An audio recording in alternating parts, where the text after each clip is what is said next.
a todos. É com muita alegria que nós abrimos esse evento do CECONS, do Centro de Estudos da Constituição, aqui da nossa casa, coordenado pela professora Kátia Kuzik, que infelizmente não pôde estar aqui nessa data, e me coube a honra e a alegria de ladear aqui o professor Conrado Wiener Mendes, professor de Direito Constitucional da Faculdade de Direito da Universidade de São Paulo, um importante pensador crítico do direito constitucional dos nossos tempos, colunista da Folha de São Paulo e autor do livro que hoje temos a alegria de pré-lançar aqui na nossa casa, chamado Discreto Charme da Magistocracia, Vícios e Disfarces do Judiciário Brasileiro.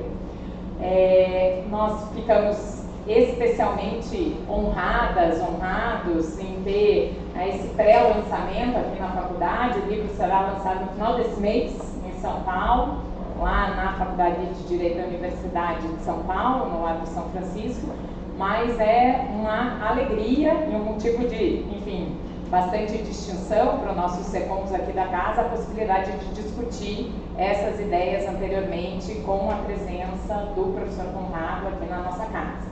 Eu queria, de imediato, já passar a palavra ao professor Conrado. Todos e todas sabem que os nossos eventos do CECONS, do ponto de vista das formalidades, não exigem muito, mas eu vou fazer uma saudação aí de todas e todos que estão aqui presentes e que nos acompanham online, na presença da nossa professora titular de Direito Constitucional, a professora doutora Vera Caran de Chueri, que deveria estar sentada aqui onde estou nessa mesa e que por extrema bondade e generosidade me concedeu esse lugar. Então, sem mais delongas, eu passo a palavra ao professor Conrado, que vai fazer uma breve contextualização um pouco da obra, das ideias, e depois a gente passa para um segundo momento dessa conversa, que é um debate sobre aí alguns dos pontos de destaque. Professor Conrado, mais uma vez, muito obrigada. Bom dia a todas, bom dia a todos. Bom dia. Eu queria começar dizendo um imenso obrigado à professora Vera, à professora Melina, à professora Kátia, ao professor Miguel Godoy, que não pôde estar presente. São grandes amigos e essa casa é um lugar que me recebe aqui há muito tempo e tem um dos centros, dos grupos mais instigantes de debate em direito constitucional no país. Então é mesmo uma honra começar um pouco a ter uma primeira conversa sobre esse livro aqui. Então, fico muito feliz da presença de vocês. E esse não é um evento acadêmico típico, e esse não é um livro, definitivamente não é um livro acadêmico propriamente dito, apesar de refletir muito das ideias que o debate acadêmico tem promovido sobre justiça, sobre o Supremo Tribunal Federal, sobre juízes e assim por diante. Esse livro não tem nada propriamente novo. É uma reunião de colunas que eu publico na Folha de São Paulo. Na verdade, comecei publicando uma coluna semanal na revista Época, depois, desde 2019, na Folha de São Paulo, e reflete um pouco a experiência de um acadêmico publicando para o público em geral. Então, acho que o desafio que essas colunas enfrentaram desde o começo foi traduzir nossas questões, nossos debates, nossas críticas para o público em geral. E essa não foi algo que eu planejei para a minha vida. Assim, não é uma experiência típica de um acadêmico do direito, de um professor de direito constitucional. Esse livro reúne algumas colunas remotas de tempos que eu estava ali no final do meu doutorado, passei a ficar interessado em publicar, participar de alguns debates, então publiquei alguns textos ocasionais em diferentes jornais. Publiquei no Estado, publiquei na Folha, publiquei no Jota. Isso começa ali em 2011. Oi? Piauí? Na Piauí não publiquei, mas teve uma reportagem grande na Piauí, uma reportagem que fez muito barulho sobre a STF, e o repórter tinha me entrevistado. De fato, era uma época que o STF, o Judiciário, estava ficando muito em evidência na política e, naturalmente, por consequência, muita evidência nos jornais, mas um jornalismo ainda muito descritivo, precisava entender e lidar com esse animal político que estava crescendo, né? Tem vários marcos nessa história do STF dos últimos 20 anos. Então eu comecei a publicar alguns textos e gostava de publicar esses textos ocasionais. Publicar texto ocasional é uma coisa fácil. Vem um assunto na cabeça, você tem todo o tempo do mundo para pensar, de repente você solta e manda lá para o jornal publica quando achar conveniente. Publicar uma coluna semanal é algo que recebi um convite inesperado, hesitei por 2 semanas, porque não imaginava, não sabia como é que era a experiência de ter toda semana algo para dizer. Então isso exige um pouquinho de atenção, de uma postura bem ativa, de ficar fazendo um brainstorm permanente na tua cabeça para saber o que dizer. Mas eu acho que nesses minutos iniciais, isso aqui não é uma palestra, a gente vai abrir, deixar espaço para a professora Melina, a Vera, infelizmente a Kátia não pôde estar presente, falar, depois vocês fazerem perguntas, mas o que foi especial para mim é que não foi só inesperado ser convidado para uma coluna semanal, mas foi muito inesperado o tipo de repercussão que isso teve.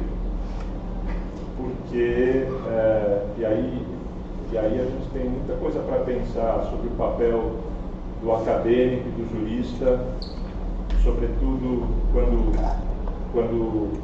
está dentro de uma universidade pública, com independência, fazer as críticas que as nossas instituições precisam receber. Não é uma crítica pela crítica, mas é uma crítica pelo aperfeiçoamento das instituições. Esse papel público e institucional que tanto a universidade, estou pondo ênfase na universidade pública, porque na nossa paisagem universitária brasileira é o lugar onde mais se pode exercer e onde há mais proteção para a liberdade acadêmica, e há boas exceções no mundo das universidades privadas, mas certamente não é a regra e não é assim em todos os países. Mas de qualquer forma, um pouco a importância de se fazer essa crítica por meio da pesquisa acadêmica e por meio de uma certa tradução do debate jurídico na esfera pública. Então, acho que o que esse livro traz, estou aqui falando totalmente de improviso, na primeira vez que eu falo sobre esse livro, então, uma coisa que a sequência de colunas, são 88 colunas, né? Eu tive que selecionar entre 120 colunas, tive que cortar várias que eu até gostava na primeira lista, mas estava muito grande, fui cortando, mas o que a leitura desse livro, de maneira linear, cronológica, porque as colunas estão dispostas em ordem cronológica, mas a leitura desse livro faz perceber é que, a primeira coisa, né, que meu estilo vai mudando ao longo do tempo.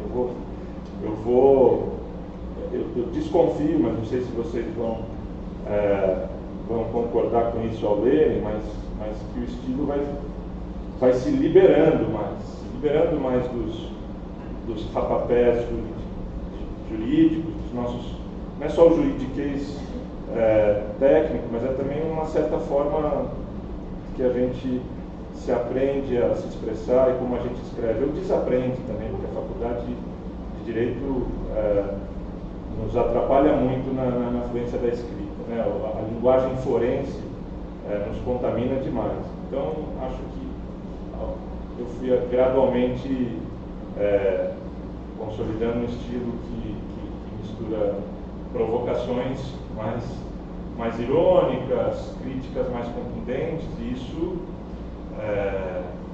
passou a chamar muita atenção na esfera pública, porque era alguém falando de judiciário de maneira supostamente didática, de maneira que juristas tradicionalmente não fazem, mesmo quando escrevem em jornais. mas não era só didática, era o tom da crítica, que pareceu também incomum, e a consequência disso é que passou a incomodar aqueles alvos das críticas. Tem muita crítica nominal, eram críticas genéricas ao tribunal, era uma reflexão sobre desenho institucional do STF, sobre comportamento e ética judicial, sobre conflitos de interesse. Então, ainda que não seja um livro monográfico,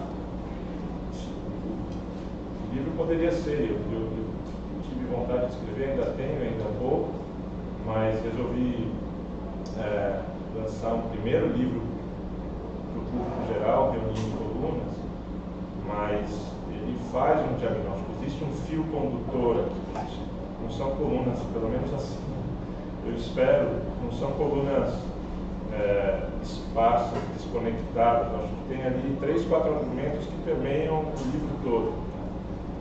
Primeiro, tentar diagnosticar esse tipo sociológico que habita a governança do sistema de justiça, que eu chamo de magistocracia, e o quanto que ela emperra o nosso projeto funcional de proteção de liberdades e direitos. Existe uma crítica constante, um pouco à promiscuidade dos agentes do nosso sistema de justiça, e quando eu falo desses agentes, eu estou falando realmente daqueles que exercem hegemonia, daqueles que governam, portanto, sobretudo daqueles que ocupam a cúpula do sistema de justiça. Então, a STF e tribunais de justiça e outras cortes superiores são o objeto principal disso. Então, não vou falar muito mais do que isso. Isso aqui é um lançamento atípico, que é um pré-lançamento, nem livro vocês têm para manusear. Então, isso aqui é um pouco estranho também, não é um modo ideal de começar a conversar sobre o livro. Esse exemplar que está na mesa, eu recebi os primeiros exemplares na semana passada, só não temos livro aqui porque não houve condições logísticas da editora acelerar a gráfica e mandar para cá e organizar. Se fosse daqui 2 semanas daria tempo, mas a gente decidiu começar essa conversa de qualquer forma. Voltaria para cá e voltarei para novas oportunidades de conversa. Deixar fazer propaganda, se alguém estiver por São Paulo, dia 21 de novembro, é o dia do lançamento lá em São Paulo. Mas é isso. Falei aqui algumas coisas gerais sobre o livro. Tem colunas muito ocasionais, meia dúzia de colunas que começam em 2012, mas eu começo mesmo a coluna semanal em 2018, portanto de 2018 a 2023, que é um período bem turbulento, que eu estava preocupado de ter assunto para falar semanalmente, mas no final a dificuldade foi selecionar assunto para falar semanalmente, tanta coisa que aconteceu, e esse período não foram só colunas sobre STF, justiça e juízes. Então, talvez aquelas que ficaram de fora, tem mais de 180 colunas sobre outros assuntos de democracia, Constituição, e presidência e presidente. Espero que eu possa reunir aquelas colunas também, porque eu acho que tem outro fio condutor lá, mas naturalmente foi por aqui que eu comecei, por aqui que eu continuo tentando repercutir didaticamente algo que a pesquisa acadêmica vem realizando há muito tempo, pesquisas teóricas e empíricas sobre os nossos tribunais. Mesmo aquelas teóricas, são teóricas que estão olhando para o Supremo Tribunal Federal e para todo esse ecossistema de justiça que é tão central na nossa democracia. Vou parar por aqui, minha gente. Já falei bastante, queria ouvir, reagir, acho que isso fica mais aqui. Obrigado.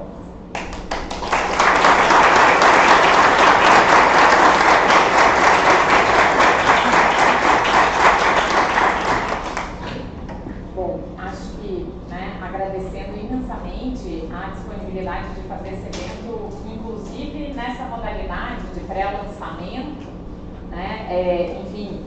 a ausência física dos livros para, né, venda hoje não nos impediu de manter o evento, porque obviamente é sempre uma honra e uma alegria poder ter e debater as ideias com o professor Conrado, mas nós já sentimos credoras de um evento futuro, depois com os livros aqui, para que a gente possa aprofundar o debate.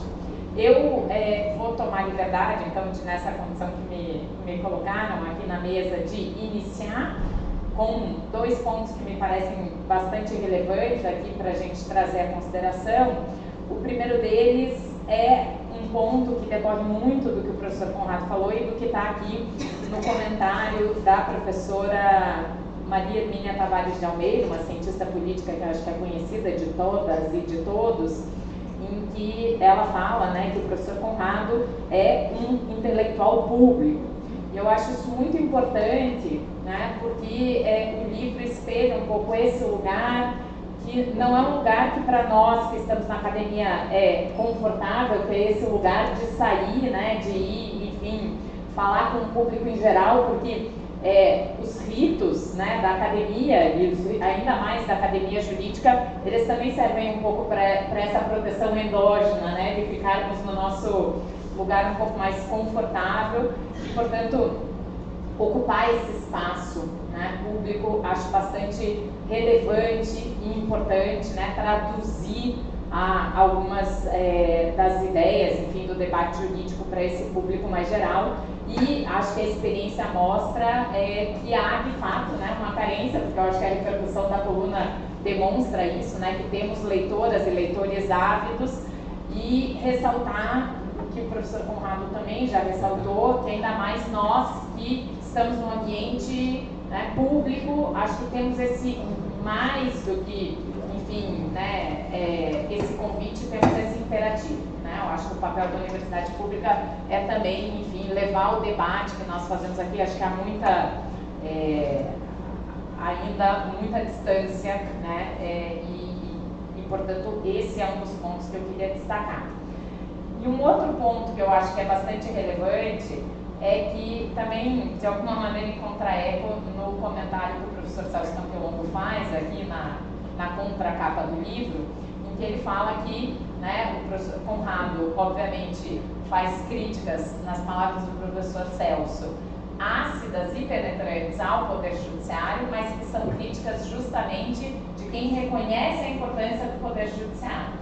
E esse eu acho que é um ponto bastante relevante, porque às vezes há uma certa confusão, né, que as críticas mais contundentes seriam críticas à própria instituição, né, e não a comportamentos ou a pessoas que habitam nessa instituição, como se esses comportamentos fizessem parte do que é o judiciário, do modo de ser do judiciário.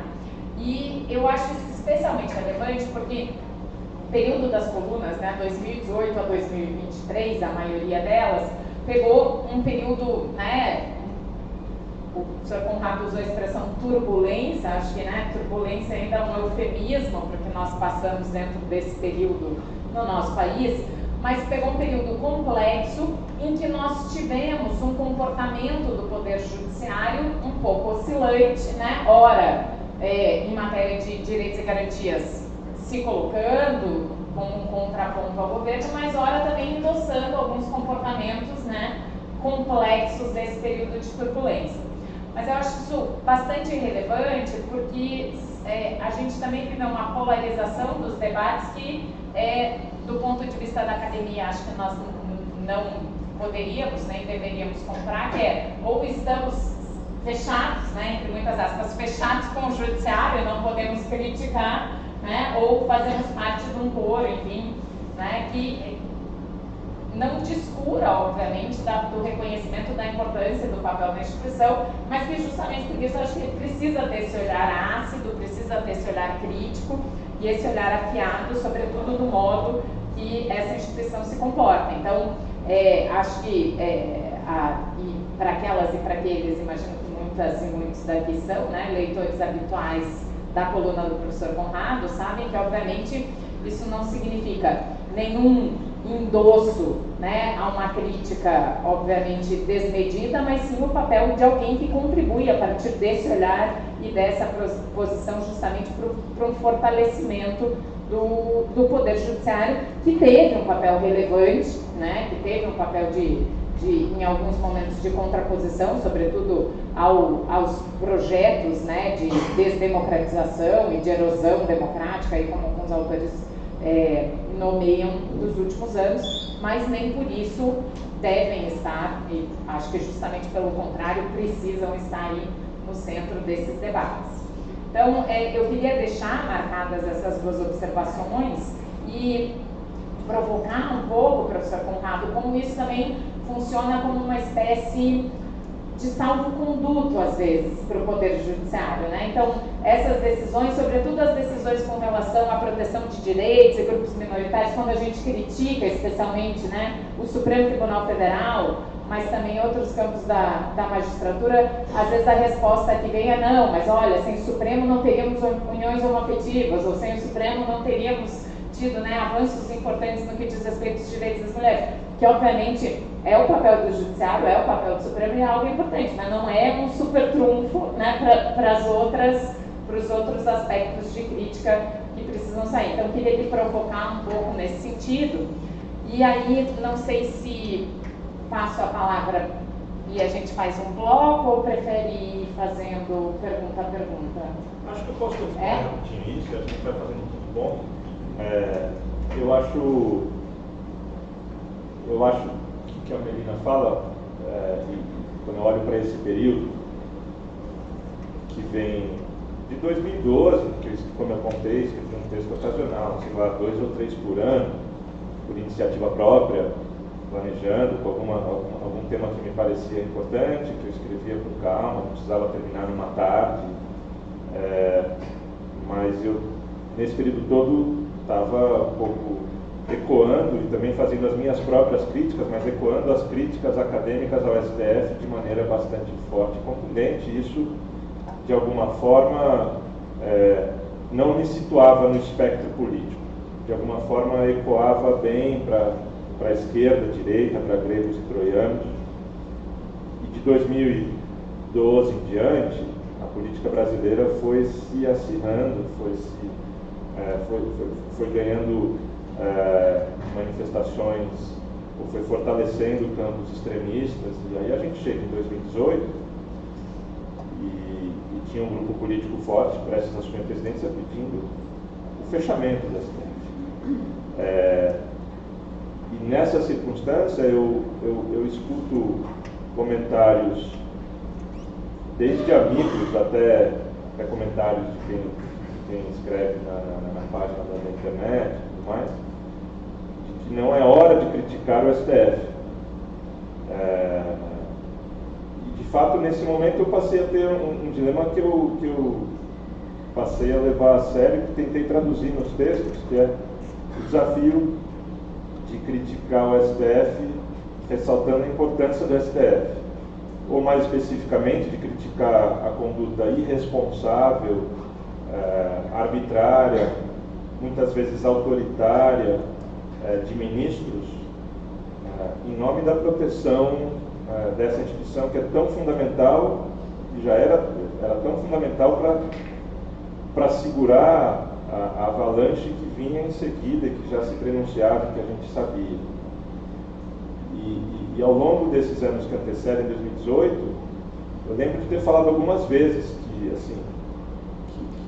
o STF está toda hora achando que voa em céu de brigadeiro, e que essa fragilização da autoridade do tribunal, que essa permanente individualização da autoridade do tribunal, essa desinstitucionalização da autoridade do tribunal, o enfraquece para momentos mais difíceis, né? No início dos anos 2000, o STF embalava aquela retórica de que nós somos os guardiões da democracia, estamos na trincheira, somos os guardiões entrincheirados da democracia. Era o momento que eu estava fazendo o meu doutorado, assim, no final dos anos 2000, e aí ali, sem fazer muita pesquisa empírica, mas só observando e dialogando com teoria política e constitucional sobre o lugar de uma Corte Constitucional na democracia, eu fazia uma observação ali de que, bom, o STF precisa se preservar para momentos realmente de risco à democracia, porque a retórica do guardião entrincheirado era muito forte, mas, inclusive naquele momento, de fato, o STF gosta muito de se autoelogiar e falar daquele cânone de casos, daquela lista de casos que protegeu direitos. Esse argumento tem alguns problemas. Primeiro, ele faz um argumento contrafactual, que se não fosse ele, esses direitos não estariam protegidos, não haveria outro caminho, etc. E, do ponto de vista puramente histórico, ainda que seja plausível, será que nós teríamos proteção do casamento homoafetivo não fosse o STF? No final das contas, foi o STF que protegeu. Esse argumento a gente não pode fazer, é só uma hipótese histórica. O fato é que o desenho institucional brasileiro permite o caminho pela Corte Constitucional e veio da Corte Constitucional essa decisão. E como essa decisão tem meia dúzia de outras que estão sempre na ponta da língua, de defensores do STF e daqueles que elogiam o STF. Outro problema desse argumento é que ele é muito celebratório do STF e ele esconde aquilo que a gente poderia chamar do anticânone, daquelas decisões trágicas do STF.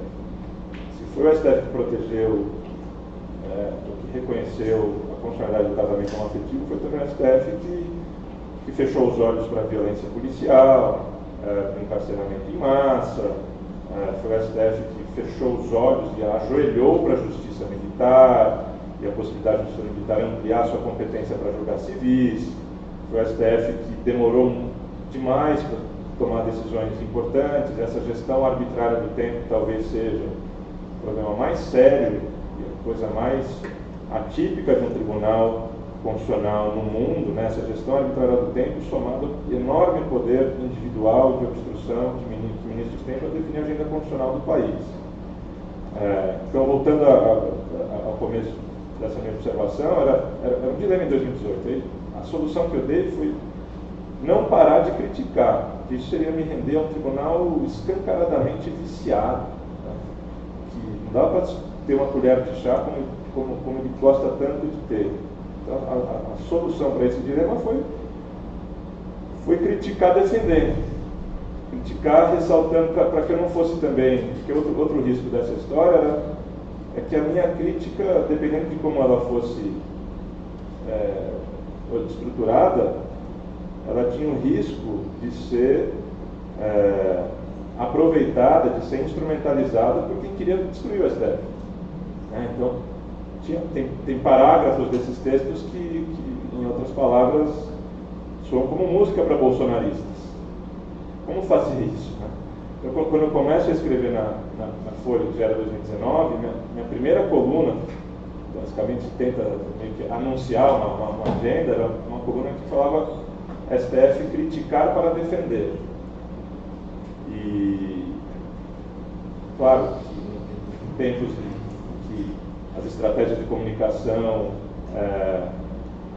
incorporam memes e usam muito de pequenas frases, de desinformação, de manipulação, esse risco eu sempre corri, mas nunca vi eu ter qualquer afirmação minha, qualquer crítica incorporada, porque nesse período, além de coisas que eu escrevi sobre a STF, eu escrevi muita crítica sobre o governo.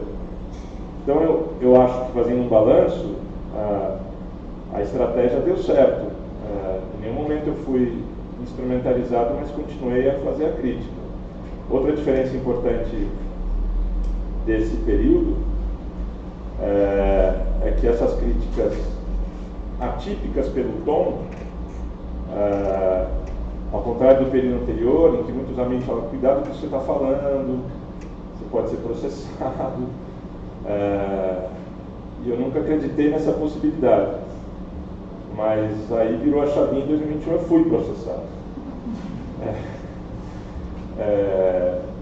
Fui processado, isso é uma honra, pelas duas maiores autoridades judiciais, jurídicas da República, pelo Procurador-Geral da República e por um ministro do STF, ambos associados àquele presidente.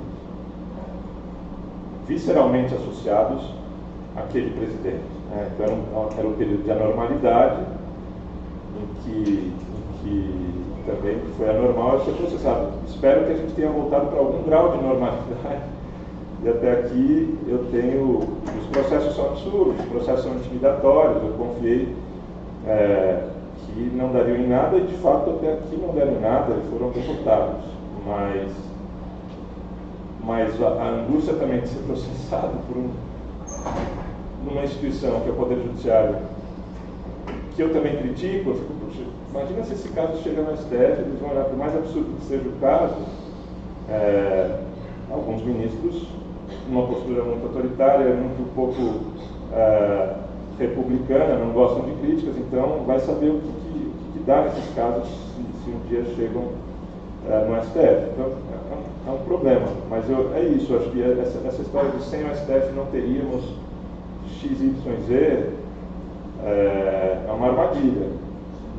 E aí, só para chamar a atenção para um texto, teve um texto que está aqui, dessa história toda, que de fato circulou muito. Foi um texto publicado em fevereiro de 2018, no caderno Ilustríssima da Folha. Que era um texto que tinha o título STF, a Vanguarda Ilusionista. Esse título brincava com uma expressão portentosa e soberba do ministro Luiz Roberto Barroso, que vinha elaborando e falando por meses e anos sobre o STF ser a vanguarda iluminista que empurra a história para o progresso. Aí ele enumera esses muitos casos que o STF de fato teria sido o motor do progresso. Eu acho isso muito, muito errado, porque o STF sozinho não faz grande coisa, não faz nada, sem ser provocado, sem oferecer uma via institucional, sem o apoio de grande representatividade social e assim por diante. E esse texto recebeu uma resposta também no caderno Ilustríssimo, do Luiz Roberto Barroso. Então isso foi um evento muito especial, num texto muito elegante do Luiz Roberto Barroso, todo errado, mas muito elegante. Brincadeira, mas é muito elegante. Pela primeira vez que eu me lembro, tinha ali um ministro do STF dialogando publicamente com o professor. Foi de fato especial, mas esse texto do Barroso é um exemplo muito completo desse autoelogio ao STF. Assim, ele responde, tenta responder algumas coisas, mas o principal do texto era enumerar essa lista gloriosa e heróica que empurra a história pelo STF.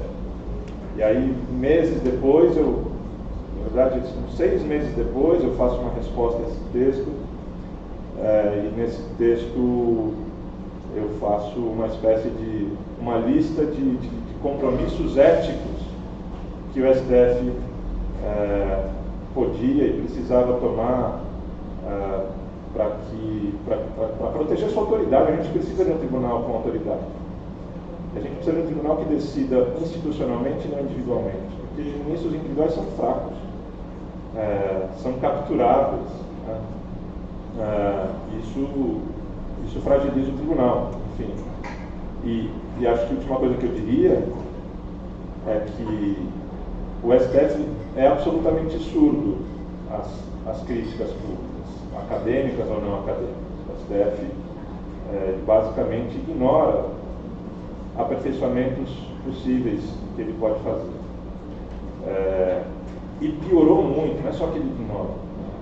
Tanto o processo de nomeação de ministros do STF, quanto o comportamento normalizado de alguns ministros que participam.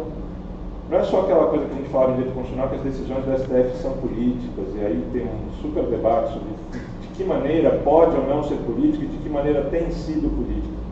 Esse debate é muito interessante academicamente, ele tem sua dignidade teórica, mas não é disso que a gente está falando. A gente está falando dos ministros jogarem politicamente o tempo todo, de ministros receberem ligação do governador do Mato Grosso, de ministros organizarem eventos da sua empresa, que reúnem todas as autoridades relevantes do país, que ministros participam diariamente desses encontros, desses eventos. E assim, a promiscuidade é muito grande, processo de nomeação dos ministros está pior do que nunca em termos do parasitismo de múltiplos atores ali fazendo. A paralisia do Lula hoje para nomear o ministro do STF é um pouco produto disso, é produto de um monte de coisa. Mas é também disso, nomeações para os cargos do Supremo nunca foi, Supremo e cargos jurídicos em geral, em Brasília, nunca foi tão difícil. Claro que sempre há uma política de bastidores por nomeação, sempre houve.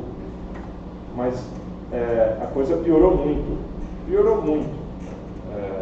A gente pode conversar sobre isso, mas é um pouco isso. E outra coisa que eu ia falar, só para repercutir um tipo de crítica que eu ouvia quando eu falo de magistocracia, é menos sobre a STF, mais sobre a magistocracia, e essa crítica vinha de juízes em particular, que eu estava generalizando, né? São as estratégias defensivas de magistrados. E eu tentei várias vezes, acho que não teve nenhuma vez, ou talvez nenhuma vez depois que eu vi isso pela primeira vez, que eu não tenha escrito que magistocracia corresponde a uma fração do sistema de justiça, uma fração do poder judiciário, mas é uma fração que governa, uma fração que determina comportamentos e uma fração da qual os infinitos, ou não tão infinitos assim, mas juízes probos, dignos, abnegados, sérios, bem informados, inteligentes, compromissados, etc., absolutamente discretos, inclusive esses acabam se beneficiando de uma certa corrupção institucional. Né? Então, isso não é uma crítica a esses juízes próprios, é só a consequência natural de quem faz parte desse sistema. Do mesmo jeito que fazer parte da sociedade brasileira, habitando o topo da pirâmide, nos traz questões éticas insolúveis, traz questões éticas insolúveis você ser um juiz sério, compromissado, querendo a democratização do sistema de justiça, mas ao mesmo tempo se beneficiando da corrupção institucional que existe ali, do tipo auxílio moradia absolutamente legal por 5 anos, por uma forma indireta de aumentar salário, porque o Congresso não aumentava o salário. Liminar monocrática dada pelo ministro do STF, que só revogou sua liminar negociando com o Congresso. Ele teve até a desfaçatez de escrever textualmente isso na decisão que revogava a liminar. Já que aumentou, agora a gente pode revogar. É isso. A magistocracia é formada nas nossas faculdades, mas ela é aculturada dentro dessa instituição e quem quer subir na carreira precisa passar a defender certos valores. É uma instituição profundamente autoritária e autocrática. Autoritária no sentido, enfim, eu dei específicos para esses termos nas colunas, e falei isso várias vezes, mas democratizar o sistema de justiça é muito mais do que mudar o processo civil, construir justiça especial com mais acesso à justiça e assim por diante. Tem coisas mais profundas que o judiciário não resiste. Resiste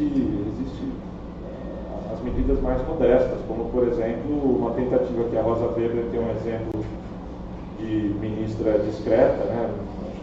Dos 11 ministros do STF, e aqui não vai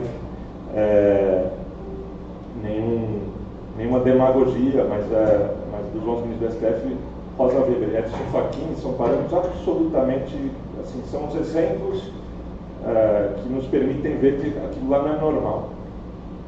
E a Rosa Weber, no CNJ, nas suas últimas semanas, tentou, por exemplo, fazer uma coisa muito básica, que era aprovar uma resolução que regulasse a participação de ministros do STF em eventos privados, em palestras, em viagens, enfim.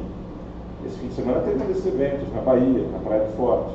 Estava lá as grandes empresas de infraestrutura do país, estavam lá no ministro do STF, enfim. O jornalismo já não sabe muito o que fazer. Eu não sou jornalista, às vezes, pelo fato de escrever coluna semanal, eu sou confundido com jornalista, mas inevitavelmente eu acabo dialogando com jornalistas e tudo mais. E o jornalista meio que não tem mais, com exceções, mas não tem mais muita capacidade de fazer essa crítica, porque acho que isso é assim mesmo que funciona.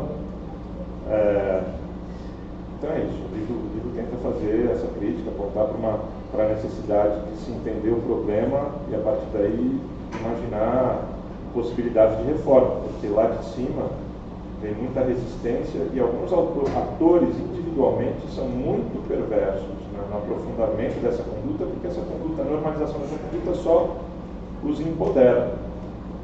Há nos últimos 10 anos, nenhum evento político relevante no país deixou de passar, não pela pauta do STF, mas pela pauta informal de alguns ministros em especial, pela sala de jantar de alguns ministros em especial. Isso é grave.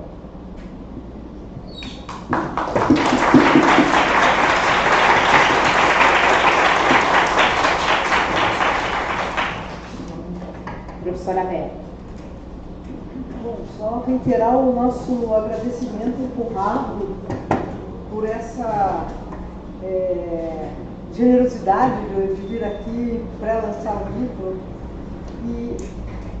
Bom, Conrado, eu queria ouvir um pouco de você sobre, dando desdobramento ao que a Melina já provocou você a falar, entre a relação intelectual público e liberdade de expressão, porque, claro, relacionando isso às críticas que você tem feito ao sistema de justiça, a esses atores que estão na gestão do sistema de justiça, e como é que você vê, então, a liberdade de expressão, a liberdade, no desdobramento disso, a liberdade de cátedra? E uma segunda pergunta, que também se relaciona ao que você já disse, retrospectivamente, eu acho que você demarcou no direito constitucional essa discussão acerca da colegialidade, da falta de colegialidade na corte, das 11 ilhas, tal, do déficit deliberativo.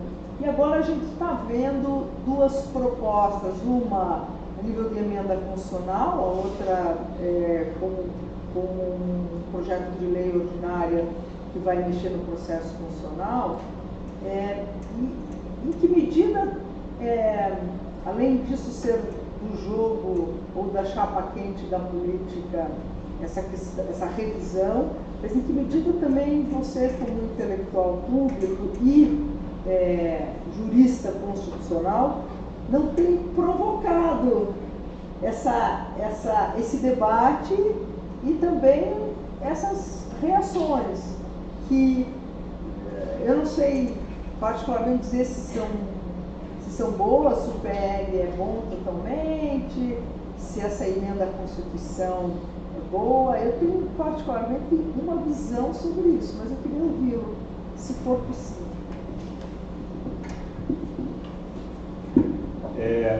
Eu não fiz essa lição de casa de ler exatamente PL e a PEC, mas eu sei que estão em discussão medidas como limitar decisões monocráticas do STF, coisa que uma lei já faz em ação direta de inconstitucionalidade e o STF desobedece, ignora, né? Continua dando decisões monocráticas liminares em ADIM e não obedece uma lei que é do final da década de 90.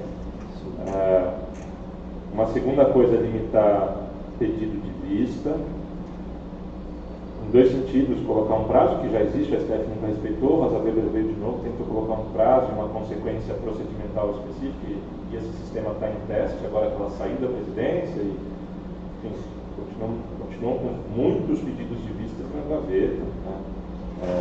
Luiz Fux, ontem a gente falava, Luiz Fux inclusive continua com aquele pedido de vista sobre a existência de banheiros neutros em termos de gênero, etc. Em relação a esses dois itens, eu acho absolutamente necessários, não só defensáveis, por mais que a gente possa entender esse contexto como um contexto de reação ao STF, não com as melhores intenções. Mas eu não consigo ver, e foi assim que o STF e o próprio jornalismo comprou, sem nenhum tipo de dúvida, a ideia de que essas medidas enfraquecem o STF. Essas medidas não enfraquecem o STF, as medidas fortalecem o STF. enfraquecem o poder de obstrução do ministro. Isso é muito bom para aquele ser ministro. Mas dentro desse pacote de reação ao Supremo, feito pela política, pelo Congresso, a partir desse diagnóstico também muito vulgar, que o STF é ativista, o conceito de ativismo também tem um monte de problemas, mas claro que outras medidas imaginadas por eles por exemplo, dar ao Congresso o poder de revogar a decisão do STF. Aí já cruza uma linha muito perigosa e certamente indefensável. Né? De fato, eu fiz 2 teses de doutorado, que geraram 2 livros, e tratavam exatamente disso: de diálogo institucional, separação de poderes, deliberação, colegialidade, e esses últimas, esporadicamente, mas esses temas vêm aparecendo na agenda pública e nos últimos meses também, falando de formas de se aperfeiçoar o STF. Isso, enfim, acho incontroverso quase, exceto para os próprios ministros, a importância de se limitar à decisão monocrática em defesa da institucionalidade do Supremo. Então acho que isso é necessário. E é lamentável, né, o tipo de reação que o STF mesmo tem, porque o STF acha, pelo menos alguns ministros do STF se colocam assim publicamente, como qualquer tipo de aperfeiçoamento que não passe por eles são limitações ao poder deles. E aí esses ministros já saem imediatamente declarando a inconstitucionalidade aos microfones, não é um caso, mas assim, já antecipando o seu juízo de inconstitucionalidade. Além de fazer isso, eles também movem seus recursos políticos para paralisar o processo parlamentar, o debate público e assim por diante. Então, por enquanto tem funcionado, mas eu acho que isso só perpetua essas patologias do STF, só revela o quanto que ministros individualmente têm sido poderosos para intervir na política, só revela o quanto que eles, de fato, se consideram irreformáveis, e reformas só passam se eles aprovarem, o quanto que alguns ministros gostam de participar do próprio processo legislativo, né? O Luiz Fux foi o coordenador da redação do novo Código de Processo Civil, Gilmar Mendes preside diversas comissões de elaboração, de aperfeiçoamento da justiça constitucional, no Congresso. Outra coisa normalizada, mas que é absolutamente estapafúrdia, né? Como é que o Fux vai julgar a constitucionalidade de qualquer coisa do CPC?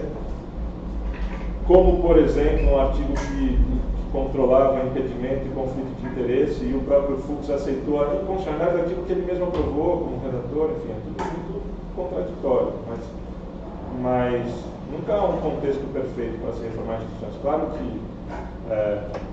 Claro que envolve uma reação do Congresso, claro que envolve um incômodo do Congresso com o componente do STF. Preocupa porque quem abraça essas propostas, no final das contas, são os mesmos que estão lá ainda, que tentaram com mais poder nos últimos 4 anos, de fato, ameaçar seriamente o STF, não tiveram força para reformar, mas tiveram força para intimidar, e o STF foi intimidado. Mais do que salvar a democracia, o STF deixou de decidir muita coisa. São eles que estão provocando esse debate, então se posicionar sobre a substância, eu posiciono com tranquilidade, mas é difícil avaliar o que está por trás também.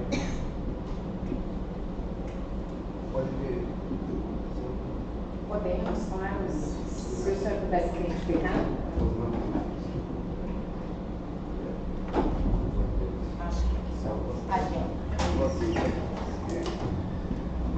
Bom dia a todos, obrigado professor pela palestra, né? E eu logicamente gostaria de começar aqui pensando com relação ao STF na defesa da democracia. A defesa da democracia parece pressuposto que nós temos que respeitar a lei, não é isso? Tem defesa da democracia sem respeitar a lei. E o STF é o que mais respeita, o senhor acabou de falar aqui, todos nós temos acompanhado uma vergonha que está acontecendo no Poder Judiciário brasileiro, e em especial lá em cima, né? Um desrespeito total à Constituição, desrespeito total às leis, enfim, não respeito nem as leis que eles deveriam obedecer para legislar, julgar ali com justiça, com equidade, né? Então, realmente a gente fica revoltado, isso causa uma insegurança jurídica do país, porque acho até engraçado falar que o Poder Judiciário contribui para o desenvolvimento do país, sendo que é o que causa insegurança jurídica, e nós deixamos de receber milhões e milhões de investimentos no Brasil, que gerariam empregos em função da atuação do Poder Judiciário. Então é muito estranho dizer que ele está contribuindo a esse membro do Poder Judiciário que falou isso, né? Mas ele, com relação à defesa da democracia, a democracia é em nome do povo, né? O povo se manifestou querendo urnas auditáveis. Até o Paraguai já tem auditáveis que dá mais segurança para todos nós, né? Nós podemos auditar se tem alguma dúvida.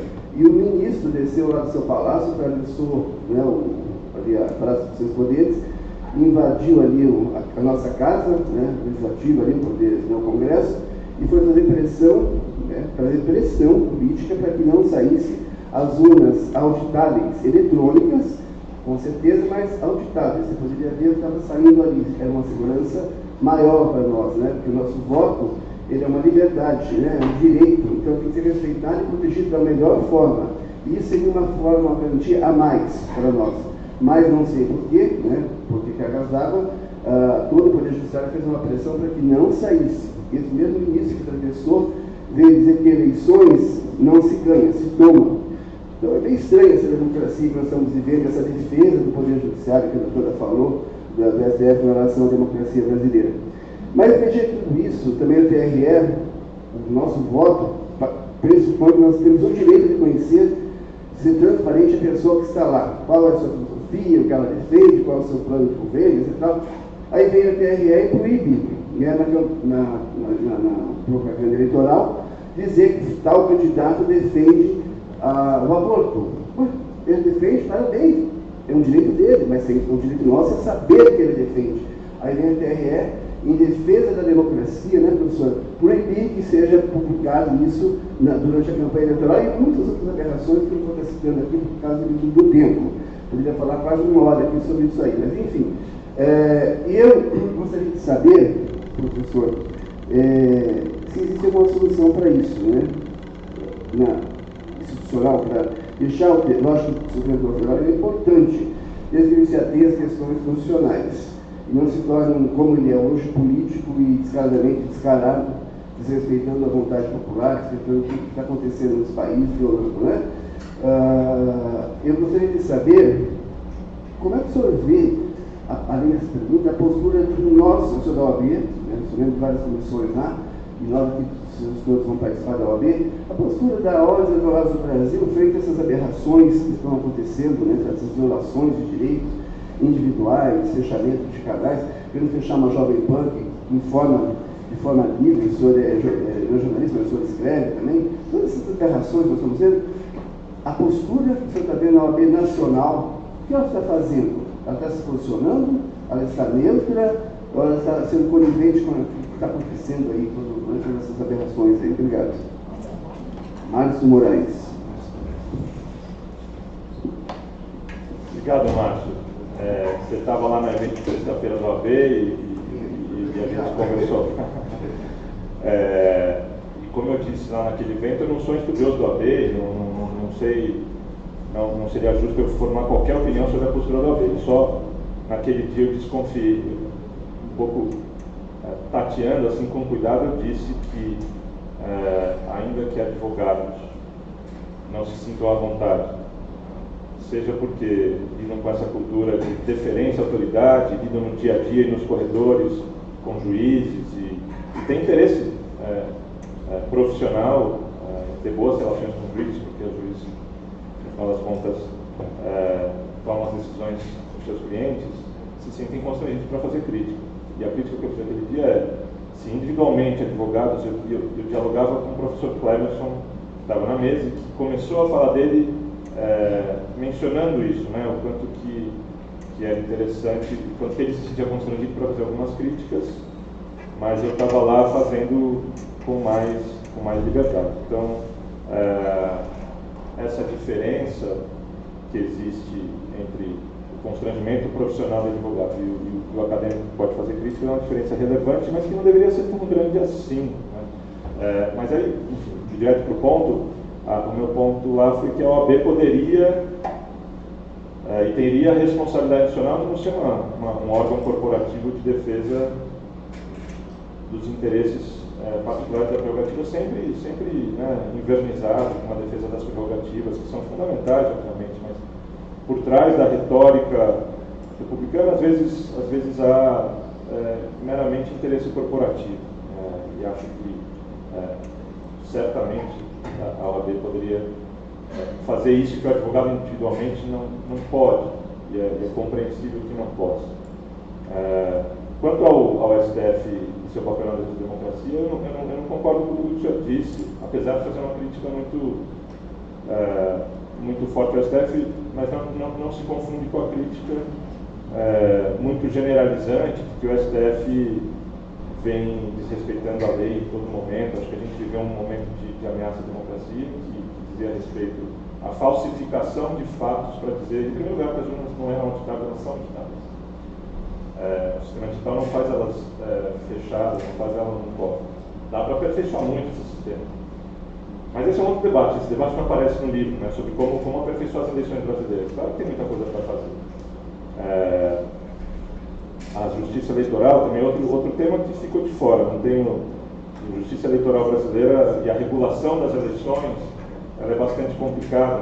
Quando você diz que um ministro disse que as eleições não se ganham, se tomam, na verdade foi uma falsificação do que disse o ministro Roberto Barroso. Acho que ele explicou isso, foi numa circunstância bem específica. Isso foi um meme, não foi um debate. Eu acho que a gente tem que tomar cuidado com esse tipo de generalização sobre o STF. É um pouco essa corda de se equilibrar entre a crítica justa e a crítica generalizante que quer de fato anular o que o STF pode fazer e tem feito de importante. É difícil assumir essa posição, porque o STF, inclusive, quando toma decisões que acabaram sendo importantes para preservar a integridade eleitoral em 2022, eventualmente tinham regras extravagantes ali, ou interpretações extravagantes que nunca precisam. Sem dúvida que a gente precisa fazer um balanço de tudo que aconteceu.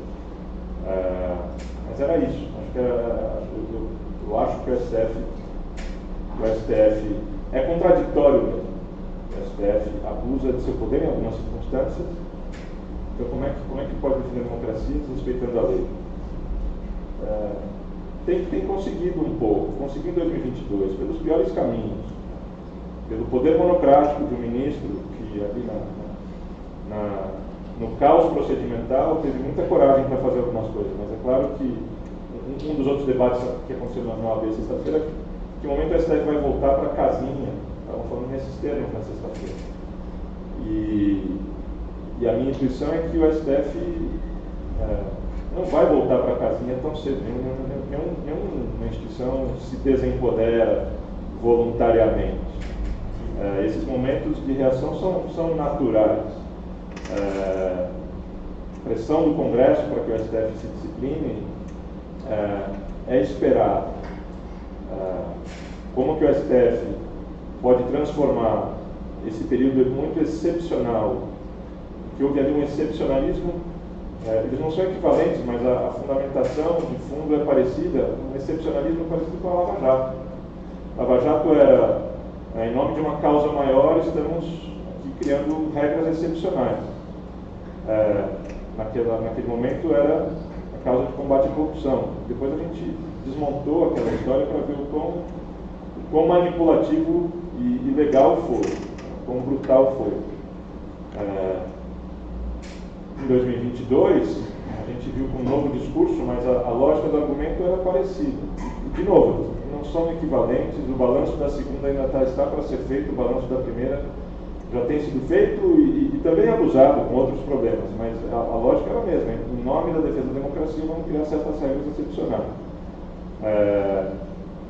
E claro que abusos foram cometidos nessa história, e a gente precisa saber a qualidade do tipo de padrão decisório que o STF criou nesse período. Porque não é impossível você justificar juridicamente medidas excepcionais para momentos excepcionais. Mas existe um cuidado jurídico necessário para que isso não se torne padrão, para que isso não possa ser manipulado arbitrariamente a qualquer momento. E esse cuidado jurídico de fundamentação das decisões, de caracterização do que era aquela excepcionalidade para que as medidas excepcionais fossem justificadas, para que isso não vire um precedente para sobre qualquer pretexto no futuro ao mesmo tipo de instrumento ser normalizado, é tudo muito arriscado. Então, eu compartilho da sua angústia. Eu não sei se eu compartilho do seu diagnóstico do que deu errado. Então, esse livro, eu repercuto essa angústia o tempo todo.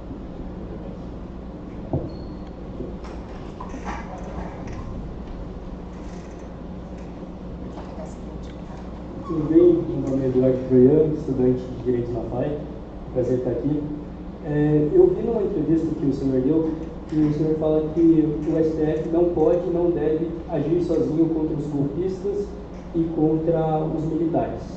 Mas também fala que os atos do dia 8 foi um ato totalmente contra a democracia. Foi um ato fatal, acho que mais ou menos essa palavra que se usou.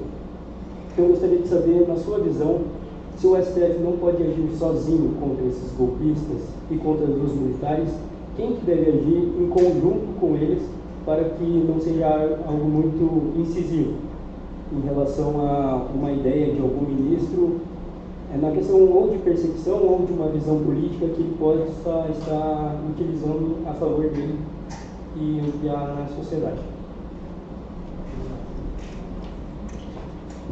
Obrigado.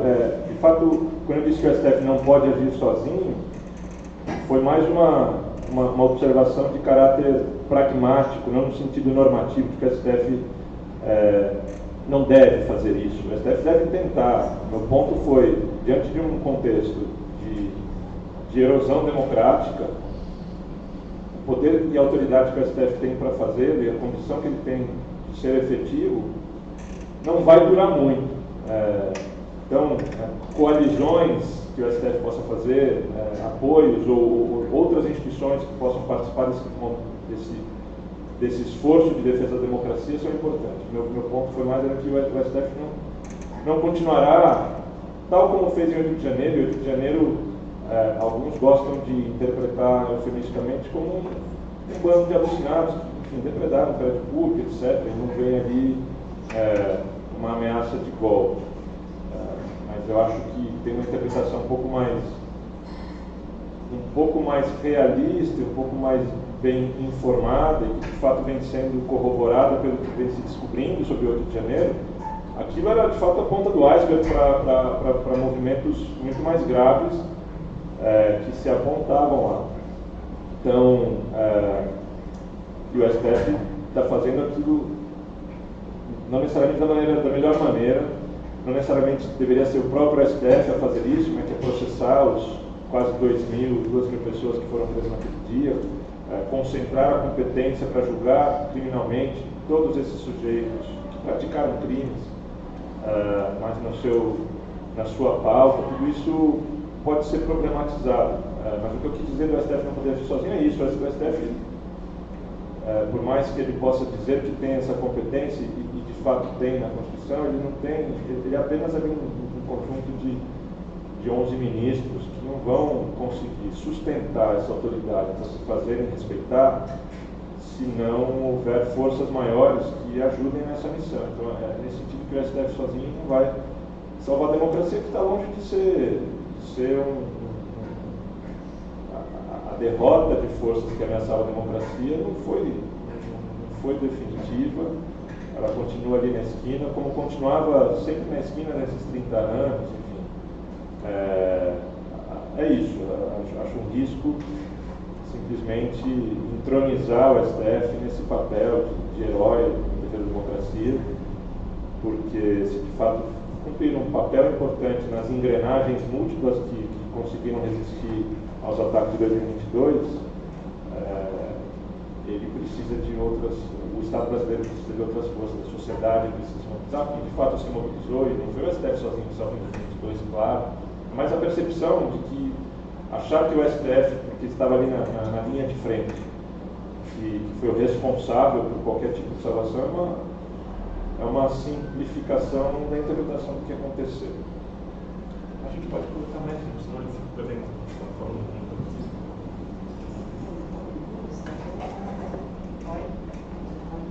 Eu acho que podemos ir fazendo em bloco. Bom, bom dia, sou André Medeiros, sou aluno de Direito da FAI. Eu, para ser sincero, tenho muitas perguntas para o professor, mas sobre um assunto em específico, acho que me interessa mais. Os membros do Poder Judiciário, juízes e desembargadores, recebem muitas benesses em seus cargos, né? Recebem auxílio moradia, auxílio saúde, auxílio creche para os filhos, férias remuneradas de 60 dias, e os ministros do STF, infelizmente, não fogem à regra. Isso acaba também fazendo com que muitos desses membros se enxerguem como diferentes da sociedade, até superiores.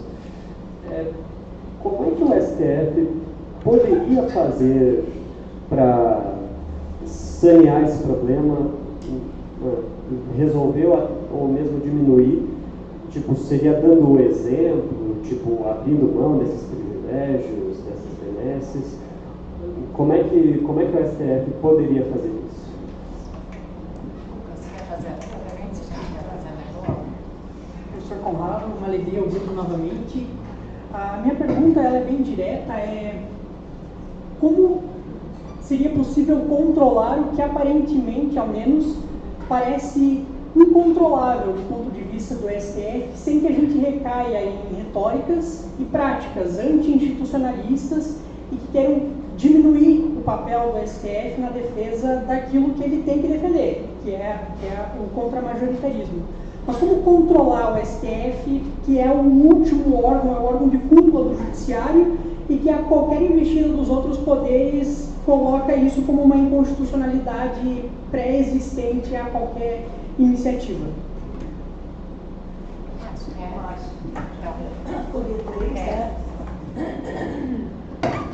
Bom dia, queria parabenizar o Cicons pelo evento, agradecer ao professor, parabenizar pela coragem, tem um papel fundamental de informar a sociedade brasileira sobre problemas do sistema de justiça.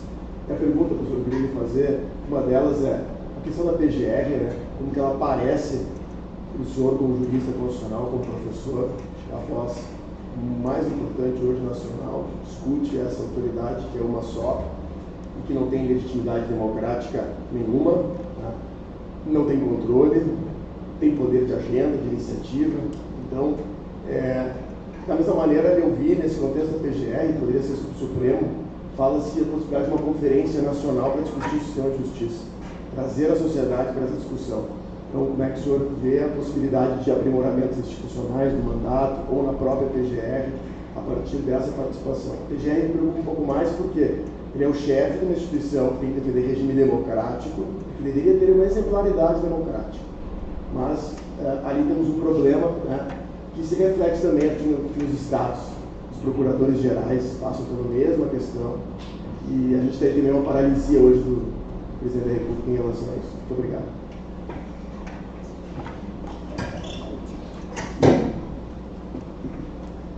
Obrigado pelas perguntas.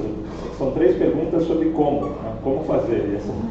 E essas respostas, de fato, eu não ouso dizer que eu tenho fórmulas muito simples, não, né? Como a STF poderia restringir benesses? Será pelo exemplo? Sim, pode ser pelo exemplo, pode ser pelo reconhecimento de que isso é um problema e a tentativa de normatizar a respeito, não só o STF, na verdade, mais do que o STF e o CNJ. Mas o problema é que a solução endógena, a solução que venha do próprio sistema de justiça, já se mostrou impossível. Já se mostrou muito difícil. Não se reforma essas coisas sem algum tipo de apoio ou de repercussão endógena. Mas essas vozes, essas forças mais arejadas, mais autocríticas e mais dispostas a reformar, inclusive a cortar benefícios que venham de dentro do sistema de justiça, são muito minoritárias. Então, até hoje a gente não conseguiu, e a gente assiste no momento movimentos que começam a fazer tentativas de restringir o poder, mas no final das contas tudo acaba sendo resolvido e acordado nos salões de Brasília, porque não são forças contrapostas. Existe muita aliança entre o centrão do Congresso e o centrão, o termo que ele usa, o centrão magistocrático. São da mesma raiz patrimonialista, então acordos por cima resolvem isso. Mas compartilho, e tem um monte de coluna falando exatamente sobre isso, das formas que o judiciário constrói para forjar a legalidade de práticas profundamente ilegais. Por exemplo, o Congresso não tem conseguido estabelecer limite remuneratório do sistema de justiça. Então, se tem um teto que é R$45 mil hoje, não lembro exatamente o valor, como é que se explica que uma parte relevante dos desembargadores no país ganha 90, 100, 120 mil reais? Porque eles fizeram um truque ridículo, mas que não teve um modo de se contrapor, que é o truque de se converter aquilo que é remuneratório em indenizatório. Aquilo que é indenizatório não entra na conta do teto. Outro truque, que você falou de 60 dias de férias remuneradas, também aparece aqui. Não existe férias. As férias são para vender. Então, na verdade, estou fazendo a generalização aqui claro que sempre há boas exceções, mas o grande esforço, tem múltiplas técnicas de um juiz, de um magistrado e de outros membros do sistema de justiça ampliarem sua renda. Uma delas defendo 60 dias de férias, mas eu não tiro 60 dias de férias, eu vendo minhas férias. Então tem a forma do auxílio moradia, tem a forma de verbas indenizatórias por cargos que acumulam e vão aumentando a remuneração, e tem a forma de vender férias, porque eles podem tirar férias porque além de 60 dias de férias tem um recesso, já são 20 tantos dias. Então, são 60 dias mais 20, é isso que o judiciário tem de benefício. E esse tipo de crítica sempre tem que ser feito com cuidado, porque isso não é dizer que há juízes excepcionais que enfrentam um dia a dia de trabalho cheio de desafios e que merecem ser remunerados de maneira digna, etc, etc. Mas é óbvio que isso é anti-republicano, é um problema, e como controlar lá de cima? Bom, em primeiro lugar, eu falei, o CNJ pode tentar disciplinar, e de fato vem disciplinando várias coisas importantes, apesar da resistência do judiciário. Mas aí a gente precisa lembrar também que o STF já disse que não obedece a decisão do CNJ. Portanto, nem mesmo aquela resolução que eu disse que a Rosa Weber tentou aprovar e não conseguiu, porque foi derrotada no CNJ, nem mesmo aquela decisão que ia moralizar um pouco essa conduta não se aplicaria, se aprovada, àqueles que mais abusam, aqueles aos quais aquela norma mais deveria regular, que são os ministros do STF. Como controlar o incontrolável é parecida com essa primeira resposta, né?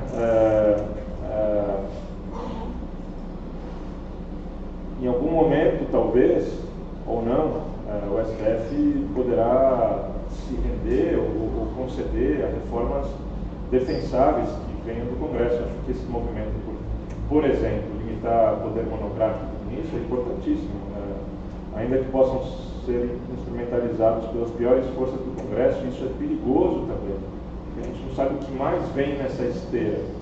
E é perigoso que o jornalismo repercuta isso como formas de limitar o poder do STF. Não são formas de limitar o poder do STF, mas essas perguntas que expressam a angústia de como resolver esse problema, de fato não dá para pensar em outra coisa que não continuar algumas coisas que a gente vem fazendo e aprofundar isso. Primeiro, uma crítica acadêmica bem informada.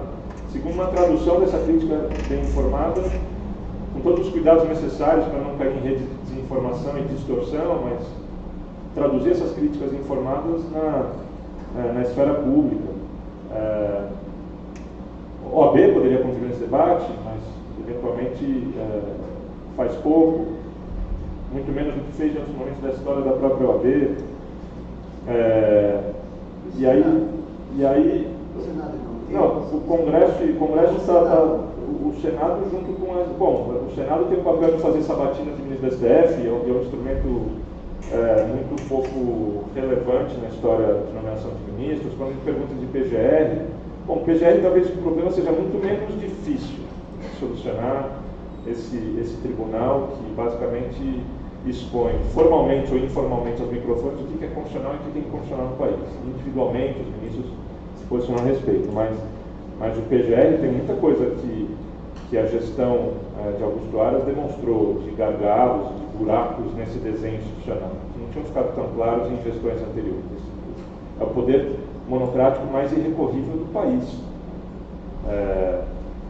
Então, como é que a gente pode imaginar modos de tornar o PGR mais independente?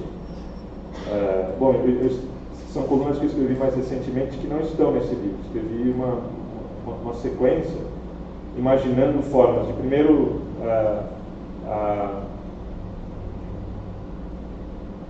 os modos de nomeação são sempre imperfeitos, todos têm limites, mas às vezes esses imperfeitos são superiores a alternativas definidas. Por exemplo, a lista tríplice para nomeação. Poderia ser muito aperfeiçoada. É verdade que uma lista tríplice, informal, por assim dizer, organizada pela Associação Nacional dos Procuradores da República, tem problemas. Mas, se você for ver nos últimos 20 anos, os procuradores da República indicados nessa lista tríplice, tem nomes excepcionais, ignorados, os maiores procuradores da República que o Brasil já teve, estiveram nessa lista tríplice. Dilma, Lula ignoraram bons candidatos para nomearem, em nome de uma ideia republicana que me parece equivocada, para nomearem em primeiro lugar. O primeiro lugar corresponde àqueles que hoje o PT tanto critica, que foram Janot, foram Raquel Dodge, etc.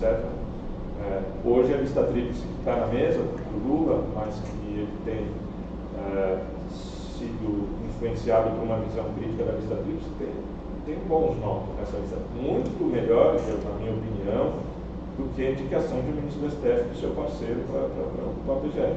Então, em relação à nomeação, dá para se pensar na possibilidade ou não de renovação do mandato. Acho um problema que o mandato possa ser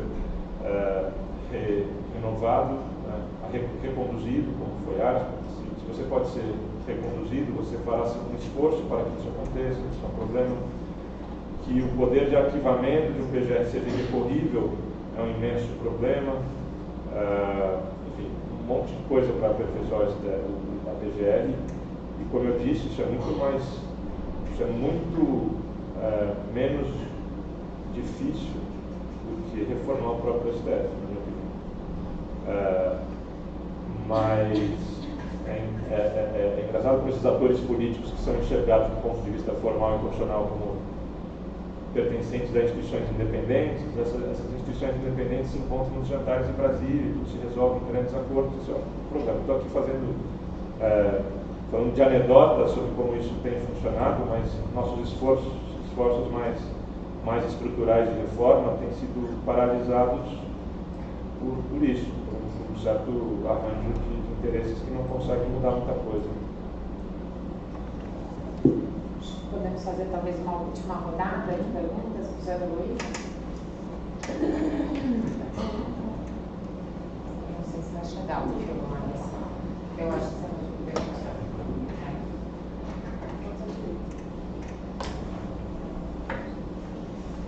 Então, bom dia, agradeço imensamente não só a sua fala, várias das coisas que eu queria saber já foram antecipadas e, claro, com as dificuldades de pensar estruturalmente um sistema que é muito fechado.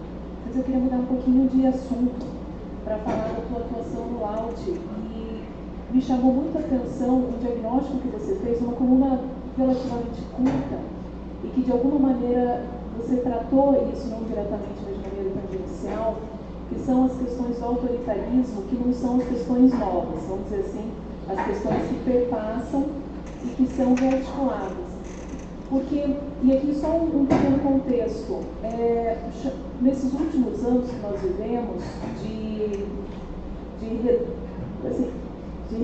crise democrática, política, em termos de direitos, muito se falou na literatura internacional, falava sobre erosão democrática, enfim, a gente ficou muito ligado a essa literatura internacional, e você fala, bom, nós temos não só um entulho autoritário, mas temos um estoque que é de uma democratização talvez incompleta, talvez aquilo fosse possível, mas foi incompleta e que foi rearticulado.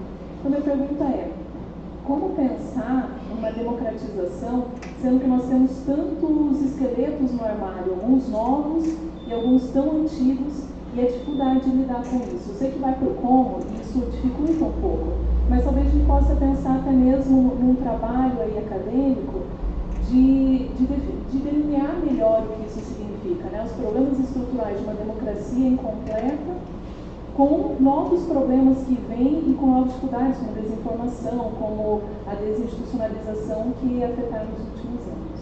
Obrigada.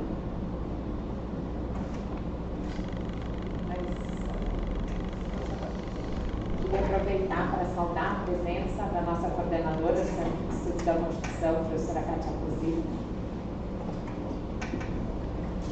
Bom dia, meu nome é Leandro, eu sou estudante do programa de pós-graduação aqui. Queria aproveitar e reforçar as palavras do Márcio, no sentido de que para se escrever como o senhor escreve é preciso de uma bagagem imensa de conhecimento, mas é preciso também ter muita coragem, né? E minha pergunta talvez seja um pouco mais específica, professor. Em um dos capítulos do livro do senhor, de Cortes Constitucionais, o senhor menciona que o compromisso ético da deliberação das cortes passa por uma compreensão ou por uma aplicação de ética das virtudes, né? E algo que me chamou a atenção por escolher esta teoria normativa da moralidade, talvez deixando de lado teorias da modernidade, da moralidade relacionadas ao dever ou ao consequencialismo. Essa é a minha primeira pergunta, se o senhor puder falar um pouco sobre isso, é algo que eu tenho muita curiosidade em saber. E segundo, se um estudo de teorias normativas da moralidade, ou melhor, se a magistocracia ela é uma condição, talvez, indissociável do atual sistema de justiça brasileiro e é um problema a ser enfrentado, se uma das ferramentas para se enfrentar este problema seria a compreensão aprofundada e o estudo prático, a aplicação prática de teorias normativas da moralidade, os seus principais pontos, ou se isso é só uma utopia frente ao que acontece na prática das resoluções das grandes questões políticas brasileiras. Muito obrigado pela oportunidade, parabéns pelo nome. Para fechar a nossa rodada de perguntas, passar a palavra para a professora Kátia.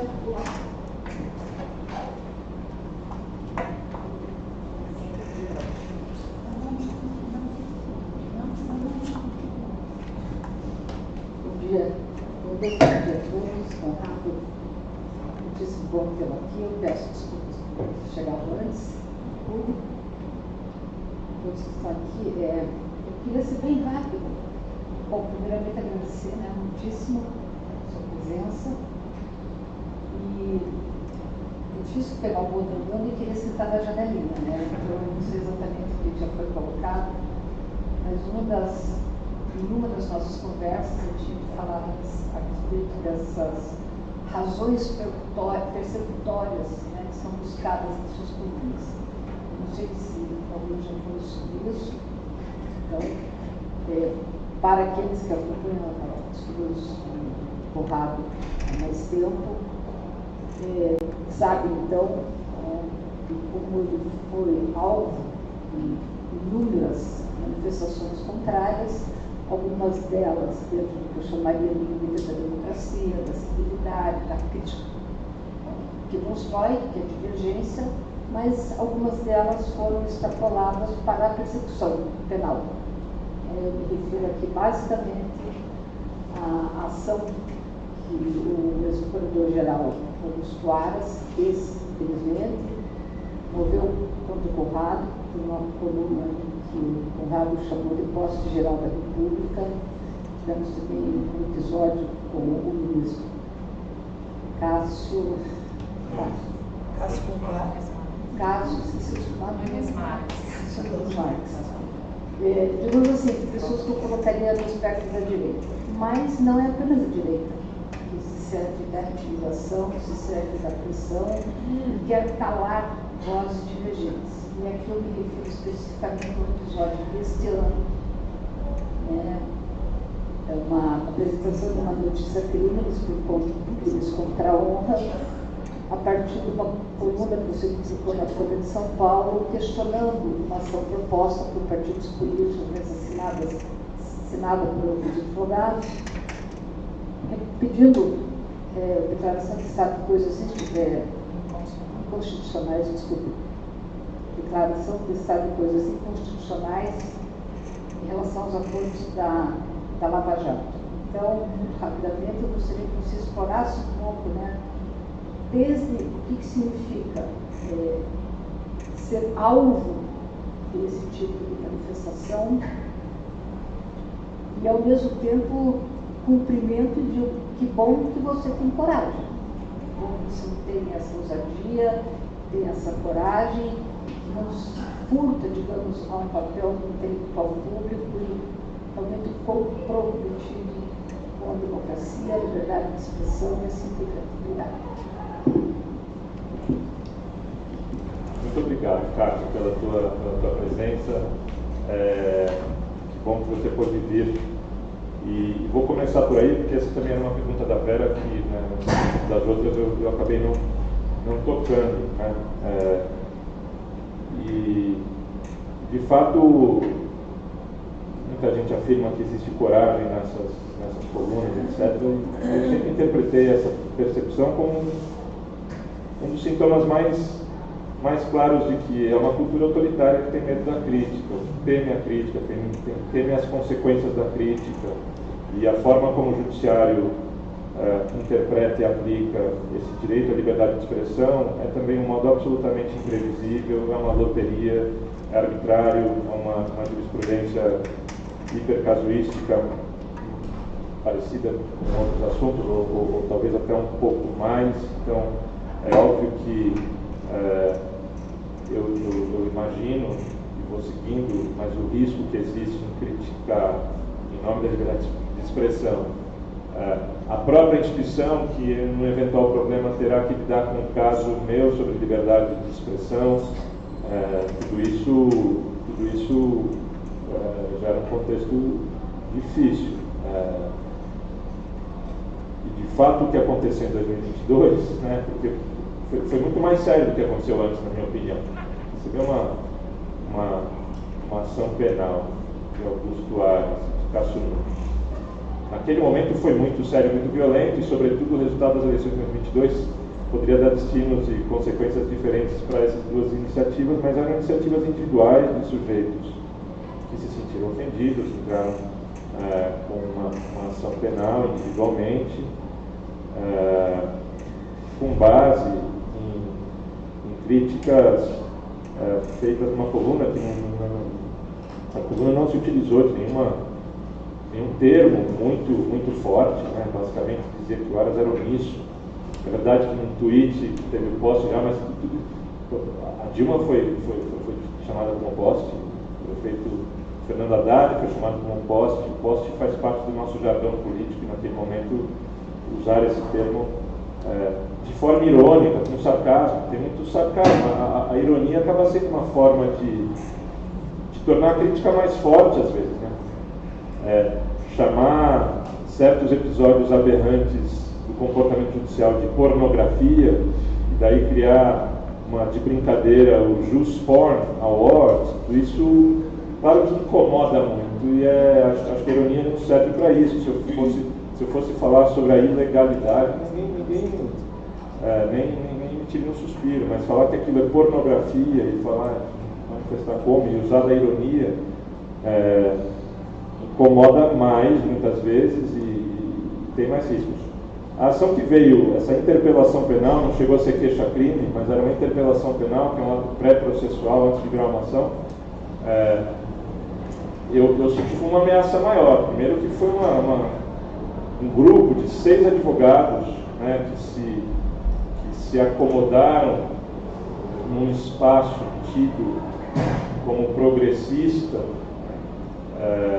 se declaram como progressistas, que empunharam a bandeira do republicanismo e que nessa onda de desconstrução de 100% do que foi feito com a Lava Jato tem profundos interesses não confessos nessa história, e que por trás de uma ação constitucional, usando uma categoria para a defesa em geral de direitos fundamentais, que é a Declaração de Estado de Coerção Constitucional, que é não só a anulação de processos que estão de fato viciados, que é também a anulação de acordo com eles. Concordo ou não com a observação que eu fiz, de usar uma DPF, uma figura do de direitos fundamentais, para defender interesses escondidos de clientes que não estavam nessa ação, que foi proposta do partido, mas por uma coincidência, esse mesmo advogado que tem esses clientes é um grande financiador do partido que aceitou e estava com essa ação dele. Enfim, é um evento muito cheio de características importantes.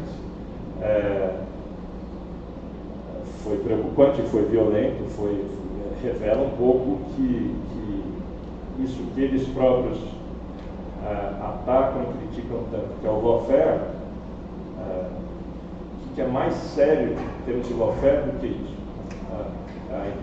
Ameaçarem com responsabilização disciplinar, civil e administrativa um professor que não tem nenhum interesse na advocacia, ameaçarem institucionalmente por meio de um coletivo de advogados que se vê. Eu disse que o STF gosta de se autoelogiar como herói da democracia em 2022. Grupos de advogados gostam de se autoelogiar como heróis da defesa da democracia na luta contra a Lava Jato.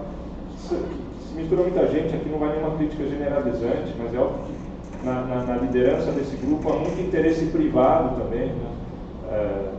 Vocês sabem que nunca, isso eu evoco que alguns advogados criminais que eu conheço dizem, nunca se ganha tanto dinheiro defendendo os seus clientes diante dos abusos da Lava Jato. Então, manter a chama, mais do que a chama, a sombra ameaçadora, manter o alarmismo e o pânico moral de que a Lava Jato está viva, quando tem muitas consequências que a gente precisa lidar com a Lava Jato hoje, mas não consta que ela esteja viva, mas manter esse medo da Lava Jato é um grande negócio, que nunca foi manifestado e elaborado de maneira tão cara de pau quanto numa DPF que quer declarar a nulidade. Na verdade, não era nulidade, porque a nulidade implicaria outros tipos de punição aos clientes. Eles querem só a parte boa, eles querem suspender, vocês sabem melhor do que eu, mas querem suspender apenas a multa dos acordo-venientes. Mas os benefícios da acordo-veniência não, isso aí mantém intacto. Isso envolve muito interesse, foi isso que eu disse na coluna. Talvez eu esteja mal informado, talvez não saiba de alguma coisa, mas a coluna é muito modesta nesse sentido. E ameaçador, isso revela uma certa cultura, de novo, de repressão da liberdade de expressão, de incômodo com a crítica, de recurso ao direito penal, não a outras formas de se debater em público para responder à crítica. É verdade que eles também publicaram textos em blogs, em jornais e tudo mais para reagir a isso, mas o que gera mais insegurança disso tudo é saber que no final das contas o Poder Judiciário não tem grandes doutrinas estáveis sobre liberdade de expressão. Então é uma zona de risco fazer crítica no Brasil, a gente sabe disso. Semanas atrás, uma advogada e escritora foi punida porque ela escreveu uma ficção sobre um juiz, e o juiz falou, não, esse personagem da ficção sou eu. Até personagem da ficção está sendo usado como pretexto para se entrar com a ação. Então, enfim, tem longos debates sobre liberdade acadêmica, né?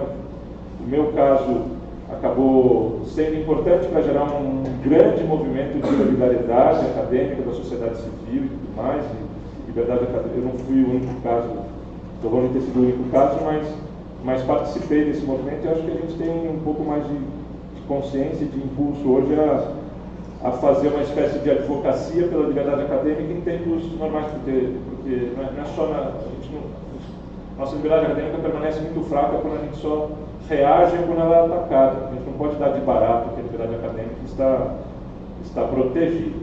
Então, se mobilizar e criar uma cultura de liberdade acadêmica, que depende também de uma certa frequência e costume de se criticar, nos criticamos mutuamente, mas no mundo do direito, em especial, é muito difícil fazer crítica. Isso envolve tanto dentro da universidade, né, o papel do jurista dentro da universidade, o debate acadêmico horizontal ainda não é a prática mais disseminada e normalizada nos nossos espaços acadêmicos, muito menos quando a gente se dirige a autoridades. Então, é interessante, ao mesmo tempo eu me sinto protegido por tanta onda de solidariedade. Felizmente, não tive que gastar dinheiro com advogados por isso, porque teve bons advogados para me defender, mas é caminhar numa zona de risco. Um pouco de responsabilidade da minha parte, às vezes, mais do que coragem, e responsabilidade também, de manter essas críticas, porque elas são importantes. Leandro fala do compromisso ético, né, da ética das virtudes.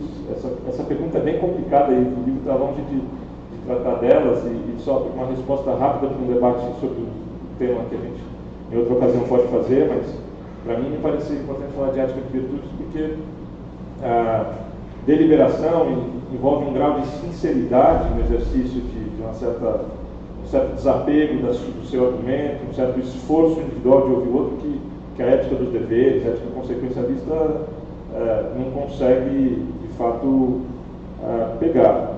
E é por isso também que a ética das virtudes não faz com que a nossa observação de uma deliberação não consiga, de fato, controlar se está acontecendo uma deliberação sincera e genuína ou se é só uma demonstração de pessoas que, por razões cínicas e hipócritas, fazem parecer. Um hipócrita passa no teste da ética do dever consequencialista. Não passa no teste da ética de virtudes, mas a gente não sabe, como observador e pesquisador, se de fato existe sinceridade. Mas ainda assim é importante falar em sinceridade.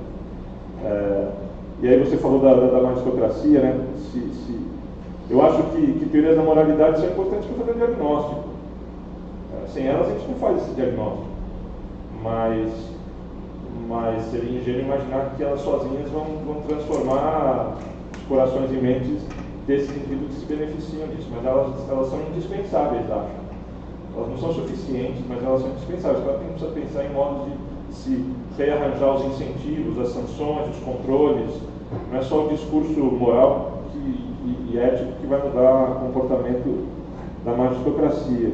Heloísa perguntou do autoritarismo, de como repensar a democratização, nessas várias camadas de ameaças que a gente sofre, essa última que a gente sofreu e continua a sofrer, né, de uma onda que é muito mais global do que apenas nacional, uma onda de extremismo político, tentando corroer o direito e a democracia por dentro, instrumentalizando eleições, né, o processo de autocratização nem sempre precisam abrir mão de eleições e pôr os tanques na rua.